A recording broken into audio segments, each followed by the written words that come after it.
37 people. Hello, people. Hi, son. What time is it in Azerbaijan right now? 10:30? No, it's 11:30. 11:30? Yeah. Does your mother let you stay up that late? Sorry? Does your mother let you stay up that late? Sometimes. Must be hard. Yeah, it's hard. I was in the city with my friends, and then I just ran home because I had class. So it's hard because I left them there. They're having fun, but I'm in here. Yeah. So, but you're half drunk, so it's okay.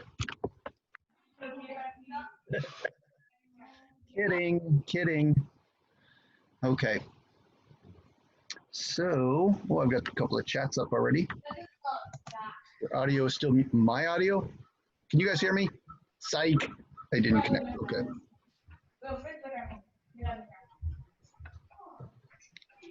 Okay, so should we go ahead and get started? I think today's might be a little bit short. I like to do like one chapter per week. And when I'm doing it in class, it takes a lot longer because I'm drawing the pictures and writing the words out.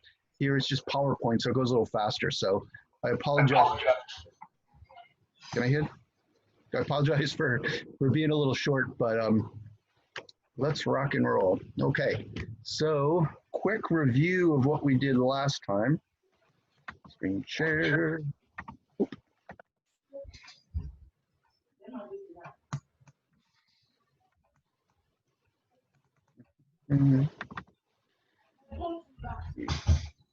Okay, somebody needs to mute because I can hear some background noise there.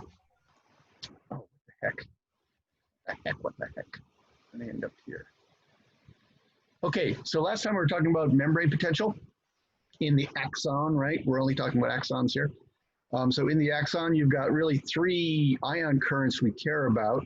You've got your Voltsch-Bened sodium channel, and at rest they're closed. Voltsch-Bened potassium channel, and they're closed at rest as well. And then you've got a leak potassium channel. So they're always leaking potassium out at a very low rate. And so the membrane potential ends up negative on the inside because you're losing positive charges, so it's negative on the inside. So your resting membrane potential is about minus 70 millivolts, let's say. Now your Voltsch-Bened sodium channels have got three different states they can be in. At rest, they're in the closed state. When this axon gets depolarized a little bit, the voltage gate opens and they go into the open state. Sodium goes through. About 2 to 3 milliseconds later, the inactivation particle swings up and closes and inactivates the channel, so no sodium can get through.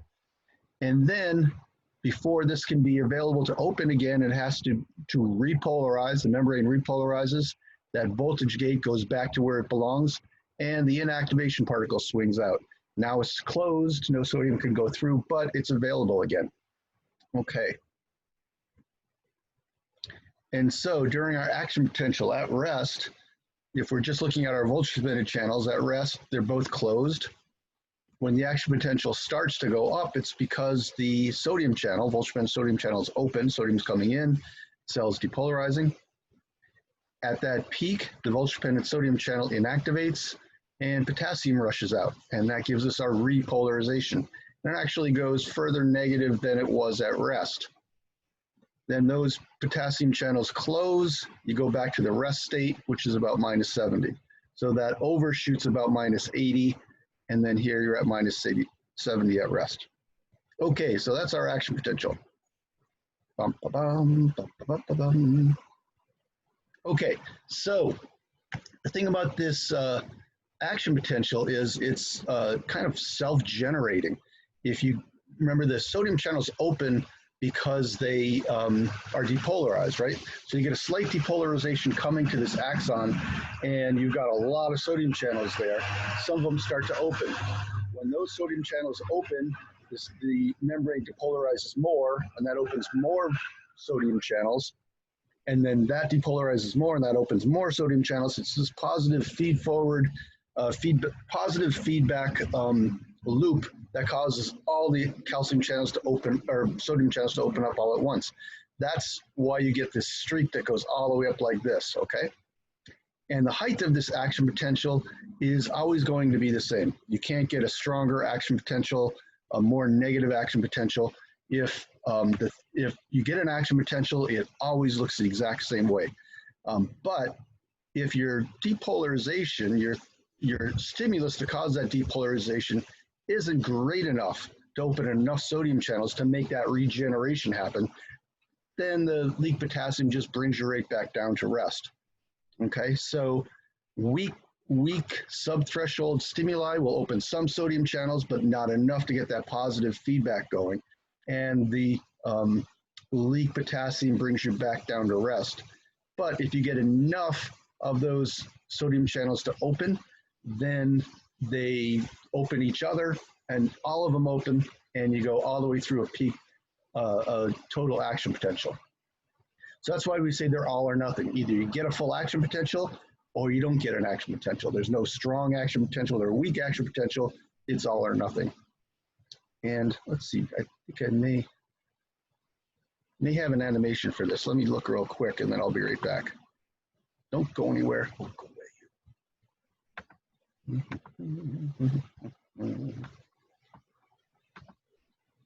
Okay, yeah, I do. All right, let's do a different share. You share this one. Okay, so this is a little HTML5 animation I made. If you do a subthreshold stimulus, it comes down and you don't get anything out of it. You can do them all you want. You're not going to get an action potential. You do a super threshold and you get the full action potential. Okay, boring animation, I admit, but it's something to look at. Kills time in a class, if you know what I'm saying. Okay.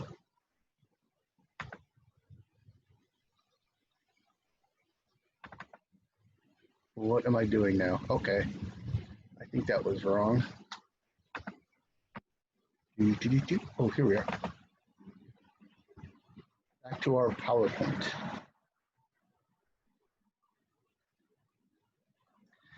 Okay, so now the next question is, so what we're talking about is an action potential in one little patch of the membrane of the axon, okay?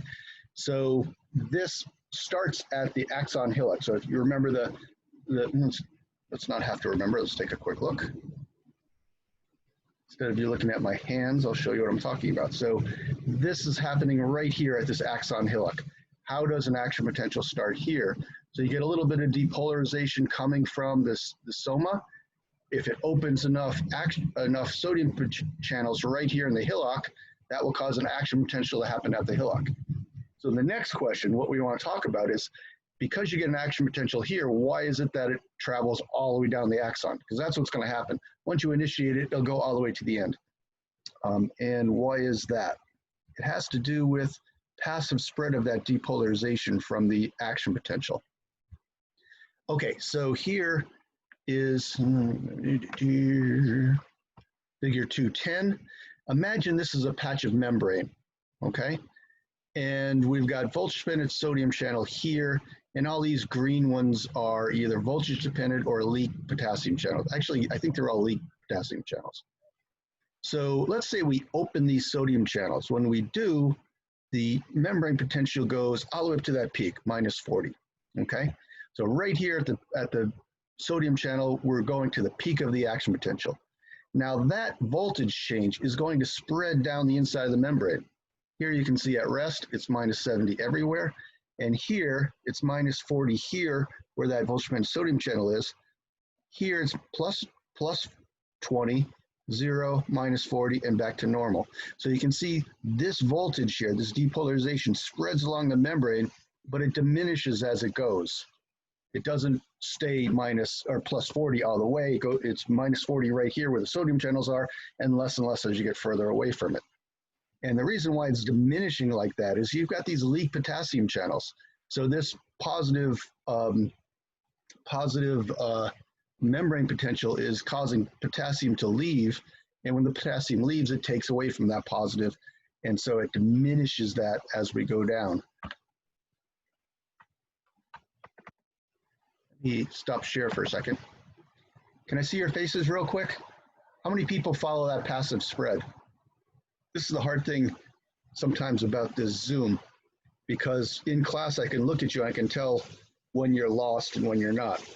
Okay, so passive spread, how many people got that? By a show of hands.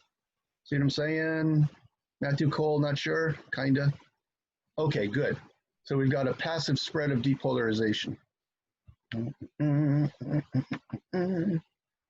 And good news is I do have an animation of that. At least I believe I do.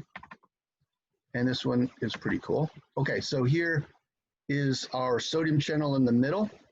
And now when this goes positive, the sodium that are here are going to kind of diffuse away and bump into these positive charges. Positive repels positive. So when sodium comes in, these potassiums move away in either direction. And when sodiums are coming in, that leaves some holes back here where the sodium used to be. So these sodiums come this way. So when it depolarizes, the ions move like this. Okay, you get these circular flows of ions. Try again. So sodium's coming in, potassiums are moving away, and they're leaking out at the same time. So that's why you get minus 40 or plus 40 here, and that positive potential is spreading because of those potassiums moving out of the way. And it's diminishing because of the potassiums going out. I just heard a weird noise. I think I've got a chat here. Chat me, baby. Where is it? All right, stop the share so I can see my chat. Oh, there it is. What happens between the soma and the axon hillock again? Okay, so we'll get to the soma later, but what's happening in the soma is it's taking all the input from all other neurons that are interacting with it, and it's kind of summing them up, and that will sum up for depolarization that'll reach that axon hillock. So right now, just think of it in terms of that axon hillock is depolarizing because of the soma, and we'll get to that other piece at the end of this lecture, okay?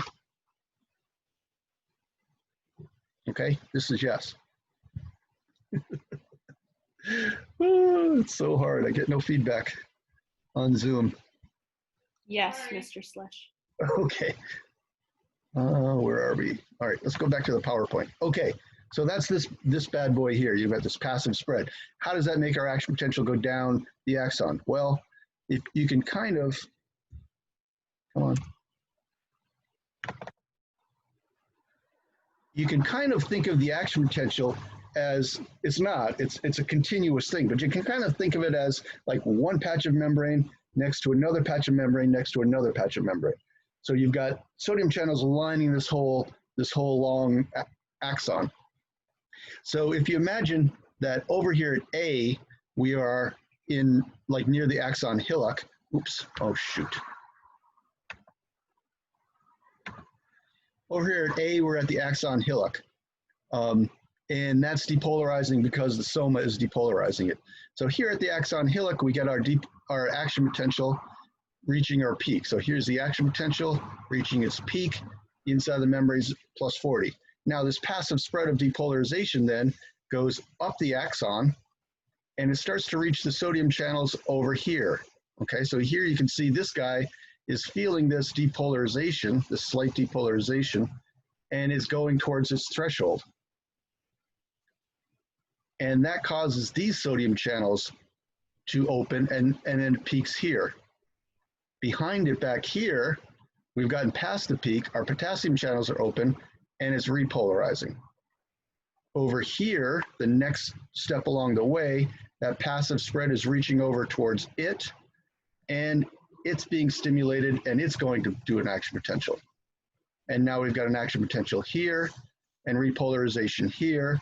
And back here, we're all ready to go again. We're ready for the next action potential. So this is the way the action potential goes down. It's like starts in one place and spreads to another, to another, to another. By this passive spread of depolarization, goes along the inside of the membrane and opens the sodium channels like the next step down the line. And I do have a very confusing animation about this. Let's try that. Okay. Not it. Share. Yeah. Okay. All right, so I'm going to stimulate this side of the neuron. Oops, start over. Stimulate this side of the neuron over here. Oh, no, this is the wrong one, sorry. Come here. All right, here we are. So this is that last figure, except it's an animation. So we're stimulating here. This is peaking. Now this is, potassium's moving. This is going to peak here. Now it's moving over here. And if your faces weren't in the way, you would see the action potential is there as well. Oops, let's do that again. Action potential here, spreading down. Now it's here, spreading down. Now it's here. And back here, we've repolarized. We're ready to start another one. Okay, so that's how our action potential moves down the axon. By the way, these PowerPoints are in your Moodle, and you can, me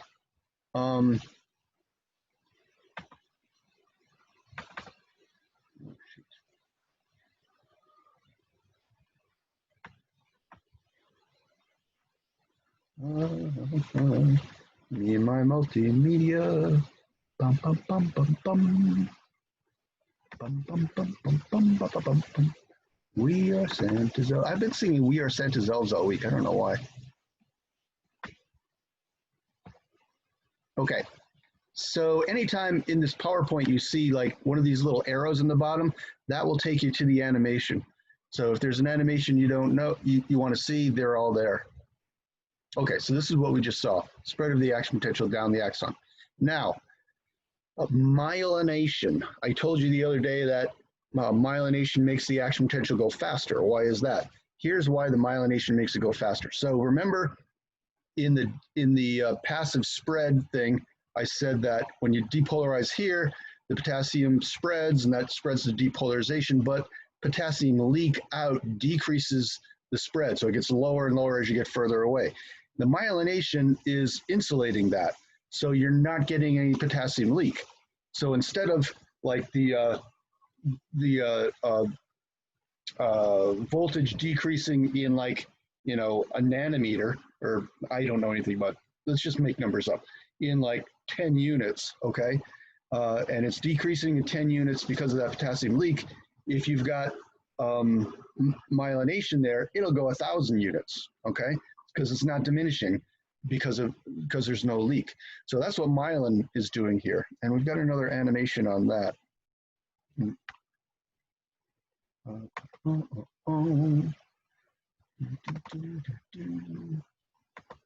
Why am I doing Santa's elves again? I don't know.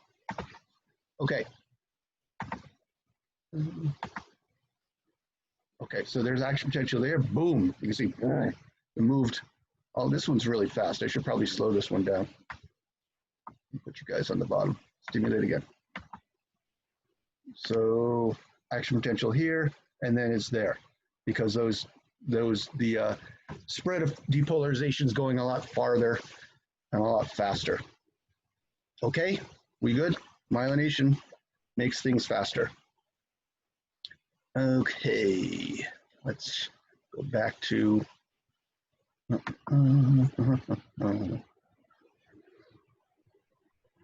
am I doing? PowerPoint. Okay. All right. So that's all. So that's all there is to the action potential. Okay. You've got, you know, voltage-dependent sodium potassium channels. When they get stimulated, they cause action potentials to happen. And when they start at the axon hillock, they go all the way down the axon to the other end. And then when they reach the other end of the axon bulb, they kind of do this. They come around and boom, hit each other and stop. So the action potential just goes to the end of the axon and then stops there. By the way, it could go in either direction. If you had a long axon, you stuck a needle in the middle and depolarized it, it would go in both directions away from that spot of depolarization. But in the physiological neuron, it starts at the axon hillock and goes out that way. So let's talk now about what happens at the other side of a synapse. So these axons go down and then they synapse with another neuron, and you've got chemical information being passed there. And we talk about that in the next chapter, so I'm not going to get into it, but we'll talk about here the receptors on that side of the membrane and how they affect the membrane potential. So here, these are graded potentials. So this is not an action potential. It's not going to peak. There's no maximum, there's no minimum. It can be any, it depends on how much neurotransmitter is released to how much depolarization you can get. And you can also get hyperpolarization, it can go in either direction. So these graded potentials are what you get at your synapses. And these synapses are mostly in the dendrites, but also in the soma, the cell body, okay? So this presynaptic axon bulb then, which is coming from another neuron, releases a neurotransmitter. That neurotransmitter then activates these ionotropic receptors. We'll talk about these in the next chapter more, I believe. I'm trying to remember what's in the next chapter. But these ionotropic receptors then are ligand gated, which we talked about, I think, already. So when the neurotransmitter binds to the receptor opens and ions go through. These ligand-gated channels then can be either sodium channels, so sodium's coming in, depolarizing, stimulating the cell, or they could be inhibitory. It could be chloride going in, and that's making the inside of the cell more negative, so that's inhibitory. Let's go to our notes and look at it there, because I think I've got more written there than I'm saying right now.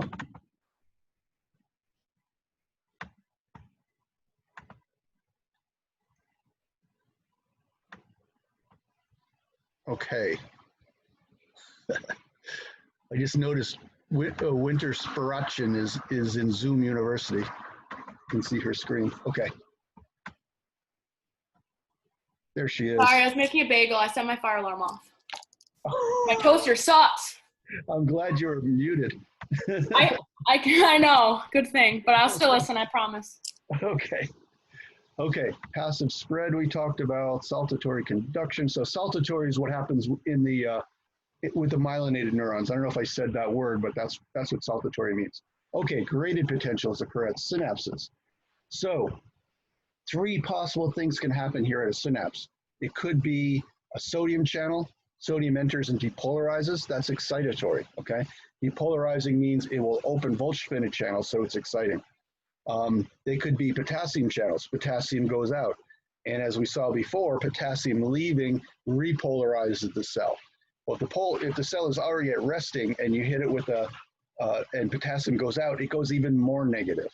Kind of like that dip after the action potential. So you open those potassium channels, goes even more negative, and that's inhibitory because you're getting further and further away from that threshold for an action potential. Third thing could be a chloride channel. And your chloride channels are chloride coming in, adding negative charge to the inside of the membrane, so that's inhibitory too. So anything that has a positive charge coming in, it's only sodium. So when sodium comes in, that's excitatory because it gets you closer to that threshold. Potassium or chloride, potassium out, chloride in, that gets you further away from the threshold, so it's inhibitory. So those are our 3 possibilities. So our every time an action potential comes down that axon, right, a certain number of vesicles will release neurotransmitter, and that will cause one postsynaptic response, and that's called a postsynaptic response. If it's excitatory, it's called excitatory postsynaptic response. If it's inhibitory, it's an inhibitory postsynaptic response. But thing to keep in mind here is every action potential that comes down the axon doesn't stimulate the next cell enough to get an action potential in that cell. It's just a little depolarization or hyperpolarization, and that leads the cell closer to an action potential or further away from the action potential. But it's not black and white. Okay, it's graded. It's like a little bit more, a little bit less. It's kind of like that. Are the sodium potassium gates still present under the myelin?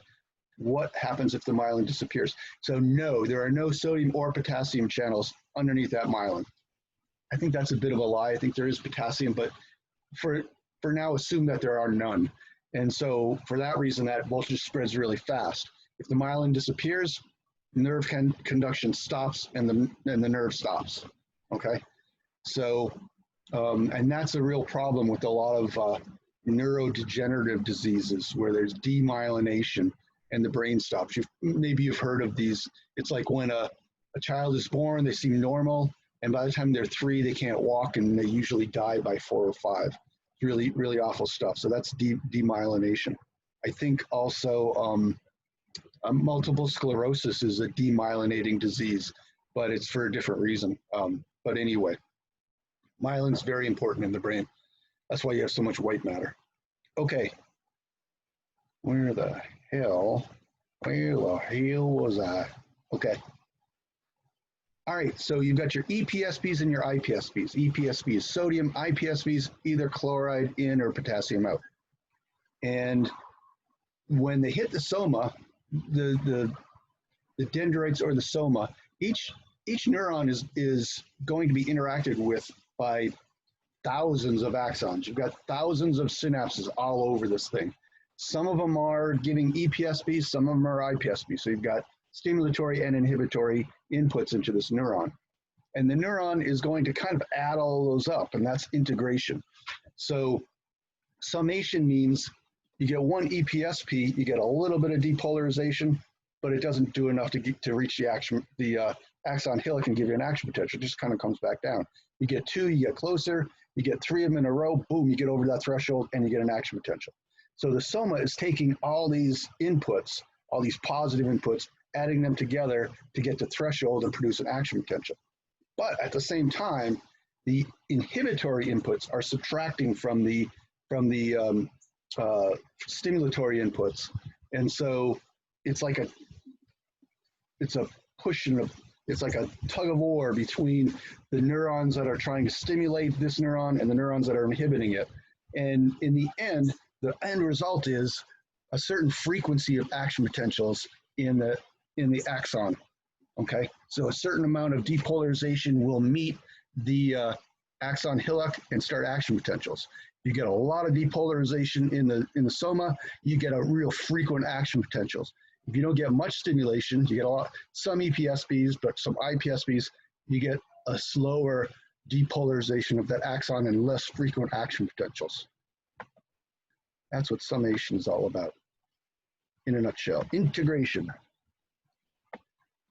All right, let me show you this figure. Again, you can find this figure yourself from my PowerPoint, but this isn't for real. This is obviously this is just a drawing. It's kind of schematic, but it's kind of true in that here's your cell body, right? And here are dendrites coming into it. Here's the axon hillock, and then here's the axon. So you got myelin sheath on this axon. So all these green things are stimulatory synapses, and all the red ones are inhibitory synapses. So this cell body then is taking all of those inputs, and then they kind of physically add up by how many potassiums are there, how many chlorides are there, how many sodiums are there. And that will then result in a certain voltage here at the axon hillock, and the voltage at the axon hillock will determine the frequency of action potentials going down that axon.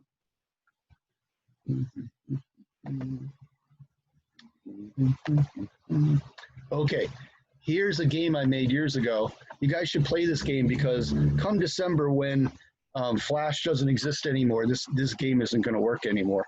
This uses Flash animation. So, and we start. Okay, so we've got 3 neurons on top: stimulatory, stimulatory, inhibitory. On the bottom, stimulatory, inhibitory, stimulatory. Okay, so over here, this is the membrane voltage at the axon hillock, okay? And over here, we're going to be measuring action potentials. So I'll give a bunch of stimulation. Okay, because that axon, that synapse is so far away, it's not having a lot of effect on the axon hillock. Remember, you get diminishment of that passive spread as you get further away. And if I do these two together, they inhibit each other. See how negative it's going there because of the inhibitory.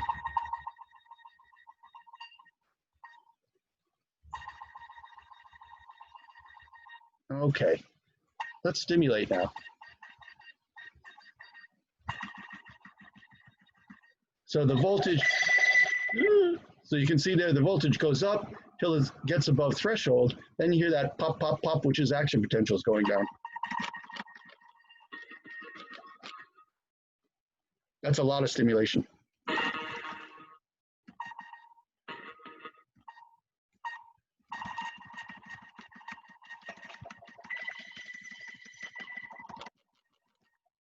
So that's a lot of stimulation, just maxes out the system. If I do stimulatory and inhibitory at the same time,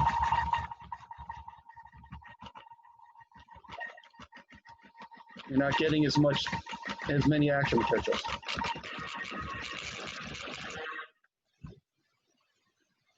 Sorry about that. I get carried away sometimes. Okay, so you get the basic idea. Yes or no?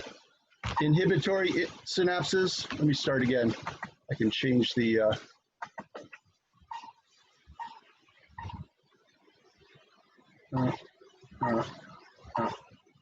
so your stimulatory axon will bring you closer to threshold.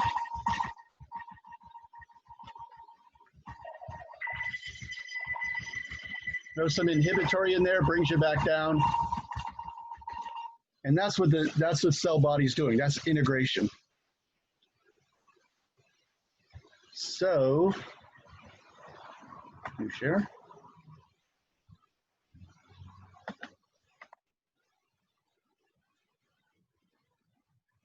So each EPSP or IPSP, this is an EPSP, will passively spread and diminish as it spreads. So the closer these synapses are to the axon hillock, the more effect they'll have. And the more you get happening at the same time, the more depolarization you get. Let's skip that one. Okay, so here is like spatial summation. You've got two EPSPs happening at the same time close to each other, and you get an action potential because it depolarizes a lot. And there's that. So if you want to play with that, it's there in the PowerPoint. Okay. Should the IPSP and EPSP be equal in frequency? So the frequency of the EPSPs and IPSPs is based on other neurons in other parts of the brain. So imagine this neuron is somewhere in the front of your brain, and you've got other neurons in other parts of your brain that are sending axons all the way to the front and from the sides over. So there's axons from all over your brain coming into this one neuron. So they're not related to each other at all. So they're not equal. They're pretty much always unequal because they're not linked to each other. So it's really based on what activity your brain is up to. Does that make sense? Alexis? Yes, okay. All right, so summation in general. Come on, you. Oops, what happened there? Oh, well, I know what happened. So, summation. If you increase the amount of EPSPs in the dendrites and soma, that increases the depolarization in cell body and axon hillock, which increases the frequency of action potentials and increases the amount of neurotransmitter released by the axon bulbs on the other end. IPSPs do the opposite. They decrease the depolarization, decrease the action potential frequency, which decreases the amount of neurotransmitter at the other end of the axon that gets released. This is the point I know you don't realize this, okay, but if we were in class right now, this is the point where you all pick me up on your shoulders and carry me out because you're so excited by how much you learned. It happens every day, happens every day. I wish it didn't really, it's embarrassing. Any questions or comments? See, look at that, that's 35 minutes. I've done everything I wanted to do. Any questions or comments here? Megan Knight. What's on your wall back there? Can you turn your screen? Zoom University. Where is this? Everyone's got It's at these. our We're house. sitting. We have an art major as a roommate, so Oh, I see. I see. That makes sense. My ears. That person sticking their face in, that's Winter, right? No, that's No, Sierra. Hi, Hi. I'm Winter. Okay. Oh, there's Winter up there. Oh, I see. You're on the There's other Winter. side. We're sitting beside each other in our classroom. Oh, I was thinking this was like a poster that they're selling all over campus or something. Zoom University. Oh, we have a chalkboard wall that we drew on. This is our room. Okay. That makes sense. All right. You know, since this is a drugs class, I think at the end of each class we should each have a shot of something, I'm with you. let's do it. we can each do a, Yeah, we got our. Options all up here. oh! I'm glad I'm not there. Okay, guys, that's about all I have today. Is that an endorsement to roll up on camera? No, Someone goes. don't be rolling up on camera. No, Someone goes. Is that an endorsement? especially not over there. You see, over here it's Oh legal. my god. I can do that, and they can't do anything about it. Okay, over there you can't. All right, guys. Any questions or comments, or should we call it a day? Yeah. All right, I'm gonna let you go. Thanks a lot. We'll see you back here Monday. Have a good one. Thank you. Okay, bye-bye. Bye.